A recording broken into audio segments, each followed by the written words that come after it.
Школьники Алдана отправились на весенние каникулы на неделю раньше. В районе во всех общеобразовательных учреждениях объявили карантин, продолжат коллеги. В алданских школах тишина и спокойствие, кабинеты и коридоры пусты. С 11 марта карантин объявлен во всех общеобразовательных учреждениях района.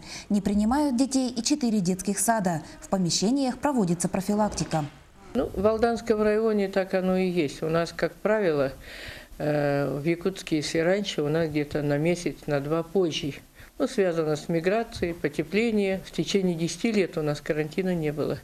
Это вынужденная мера. Сейчас медработники отмечают повышение заболеваемости острыми респираторными вирусными инфекциями. Однако об эпидемии речь не идет. Прошлогодний порог не превышен. Болеют как дети, так и взрослые. Большинству заболевших ставится диагноз – острая респираторная вирусная инфекция.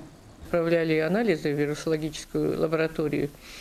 Из них, из 40 анализов, 4 случая гриппа, из них 2 вирус H1N1 и 2 обычный грипп. Данное обстоятельство стало решающим в введении в общеобразовательных учреждениях карантина.